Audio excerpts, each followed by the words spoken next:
স্ত্রীর অনুমতি ছাড়া দ্বিতীয় বিয়ে মানে ভালোবাসায় বড় আঘাত।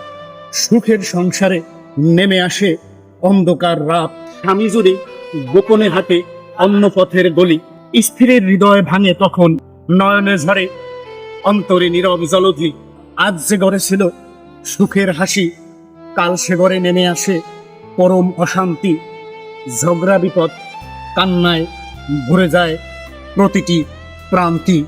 দুই নারীর মাঝখানে পড়ে পুরুষের মন, শান্তির বদলে শুরু হয় অশান্তির রণ। সন্তান দেখে পারিবারিক কলহের দৃশ্য, একটা সিদ্ধান্ত বদলে দেয় পুরো সংসার। ভালোবাসা হয় বন্দি, মুক্তি পায় না আর। তাই আগে সম্মান, আগে কথা, আগে বিশ্বাস, তবেই টিকে থাকে ভালোবাসার সংসার, সুখের নিঃশ্বাস। মনে রাখবেন, যেখানে সম্মতি নেই সেখানে কখনো শান্তি নেই।